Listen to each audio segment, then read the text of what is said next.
Matagal na ba kayong nasa abroad at gusto nyo nang makauwi sa inyong pamilya at mahal sa buhay? Matagal na ba kayong nagtatrabaho at hangad nyo ang magsimula na lang ng simpleng kabuhayan? Kung ganyan ang nararamdaman ninyo, ka-sideline, para sa inyo ang paksang ito. Kamakailan ay may nagkomento dito sa ating channel. Ang gustong malaman ni Tess Labing ay kung magkano ang kailangan mo para makapagsimula ng isang goat farm. Sa aming palagay, si Tess Labing ay isang OFW. Napaka-interesting ang paksang ito, hindi lang para sa OFW, kung hindi pati ang mga nakikipagtrabaho na rin sa Maynila. Dapat lang nabigyan ng atensyon ang komento na ibinigay sa atin ni Ma'am Tess Labing. Ma'am Tess, maraming salamat po sa inyong tanong at komento. Dito sa sideline.ph, gusto naming makapaglingkod sa inyo sa pamamagitan ng pagbibigay ng praktikal na paraan para sa inyong pangkabuhayan. Ka-sideline, huwag kakalimutan mag-subscribe para makasabay namin kayo sa pag-asenso. Hinihingi din namin ang inyong suporta sa Shopee, Mang Kay Agriventures, sa Facebook page na sideline.pinas at sa ating official Facebook group na Kamalig. Ang links ng mga ito ay nasa description box sa baba.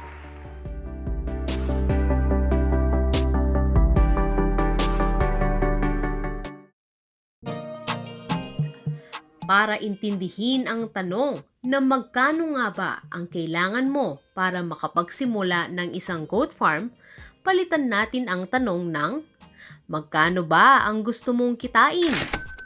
Ka-sideline, hindi katulad ng trabaho sa abroad o kaya sa kumpanya na araw-araw ay may sahod ka. Ibang-iba ang goat farming. May mga buwan na wala kang kita. At mayroon din namang mga buwan na may malaking kita. Walang sweldo sa goat farming. Katulad ito ng isang negosyo. Magsisimula ka sa pinakababa at sa wala. At dahil pinakababa ang pinag-uusapan natin, ang magandang gawing basehan ay magkano ba ang minimum pay. Iba't iba kada lugar ang minimum pay dito sa ating bansa, pero ipagpalagay na natin ang hangad natin ay kitain ang 466 pesos. Wow! Pagpalagay na kunwari ay tumigil ka sa pagtatrabaho at nagsimula kang mag-alaga ng kambing bilang pangkabuhayan. Kung gusto mong kitain ang 12,116 pesos kada buwan, kailangan mong kumita ng 466 pesos kada araw. Ibig sabihin, ikaw ay kikita ng 145,392 pesos kada taon. Para makamit ito, kailangan mong magbenta ng 37 na kambing kada taon.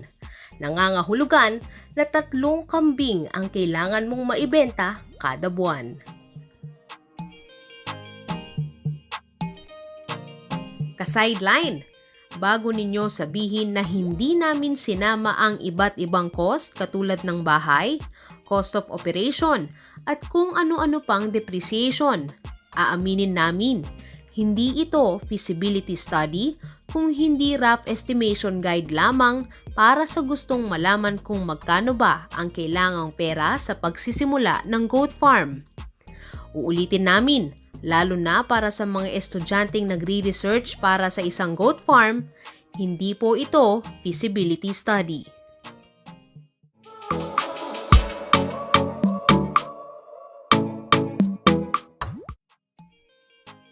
Para malaman natin kung ilang breeders ang kailangan ay gamitin natin ang kidding rate o yung kung ilang beses manganak ang kambing.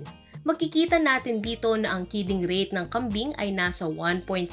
Kaya naman, kung meron tayong 37 na bentaheng kambing, i-divide natin ito sa 1.5 at ang makukuha natin ay 24.66. Ibig sabihin, ang kailangan mo ay 25 na inahin. Hindi na namin ipinalagay na manganganak ng 2 besero ang mga inahin kung hindi tig-isa lang para sa conservative estimate. Siyempre, kailangan mo rin ng buck o bulugan. Normal na sa isang bulugan ay may kakayahang magserbisyo sa 25 na inahin.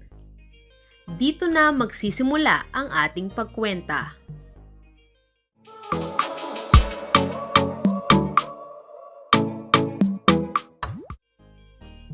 Ang karaniwang native o upgraded doe ay nasa 5,000 pesos.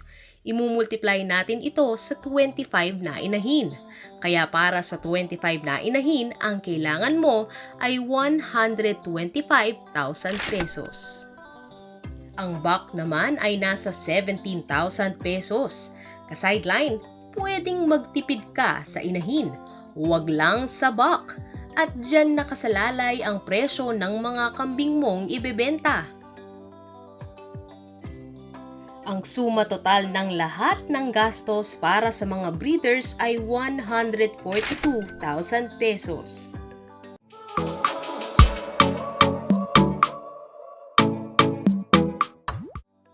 Ang isang kambing na native o upgraded ay maaari ng pagtiyagaan ang 0.7 square meters. Kung meron tayong 26 na breeders at 37 na bentaheng kambing, ang kabuang bilang ng ating mga kambing ay 63. Sabihin na nating 1 square meter ang kailangan ng isang kambing, kaya naman kung meron kang 63 na kambing, nangangailangan ka ng 63 square meters na bahay kambing. Ipagpalagay na nating magsisimula ka muna sa simpleng bahay kambing na gawa sa kawayan at kada metro kwadrado, sa palagay namin, ay gagastusan ng humigit kumulang ng 1,300 pesos. Kaya, ang kabuang gastos mo sa pagpapagawa ng 64 square meters na bahay kambing ay 84,000 pesos.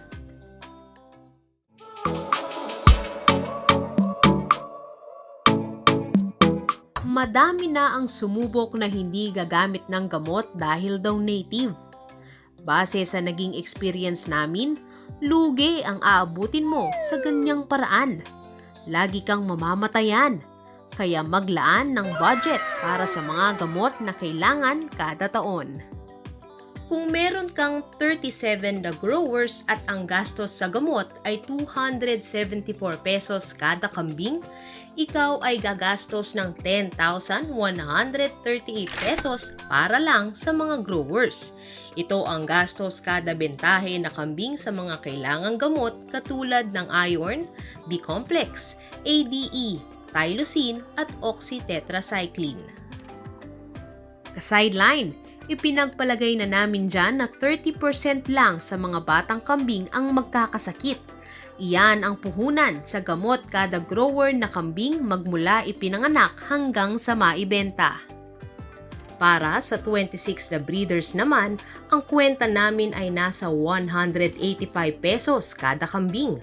Nangangahulugan na 4,810 pesos ang gastos sa gamot ng mga breeders.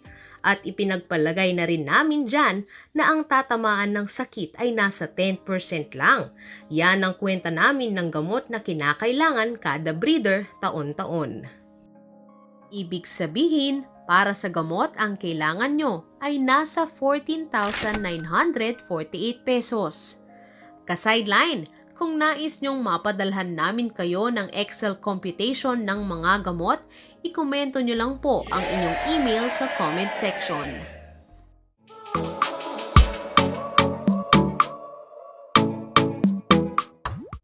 Gastos para sa breeder, 142,000 pesos. Gastos para sa bahay ng kambing, 84,000 pesos. Gastos para sa gamot ng kambing, 14,948 pesos. Ang total ng lahat ng yan ay nasa 240,948 pesos o 241,000 pesos.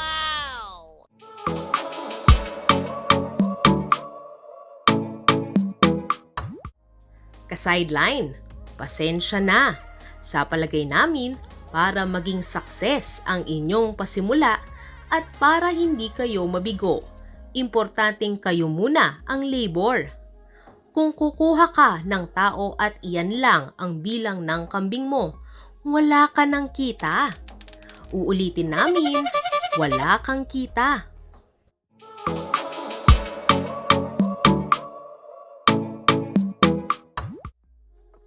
Base sa aming kwenta noon patungkol sa lawak ng lupa, kailangan mo ng 150 square meters kada kambing, kaya ang kwenta namin para sa 63 na kambing mo ay nasa 9,450 square meters.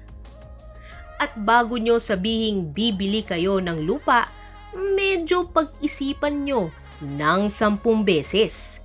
Baka hindi na babalik ang pera ninyo. Kung wala kayong lupa, ang ikonsidera ay mag-rent na lang. Mahal din ang renta para sa lupa at iba-iba pa ang presyo. Sa bandang Central Luzon, nasa 40,000 pesos kada taon.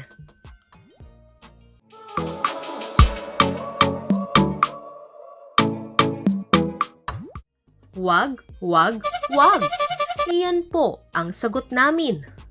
Sa totoo lang ka-sideline, hindi biro-biro ang pag-aalaga ng kambing. Kaya bago kayo magparami ng inaalagaan, siguraduhin ninyong tapatan ang sagot sa magkano ng sagot para sa paano. Dapat matuto ng mga kailangang skills. Dapat maintindihan din ang mga sakit. Kaya dapat mag-subscribe kayo ka-sideline. Ang mga links para sa mga required skills ay nasa description box sa baba.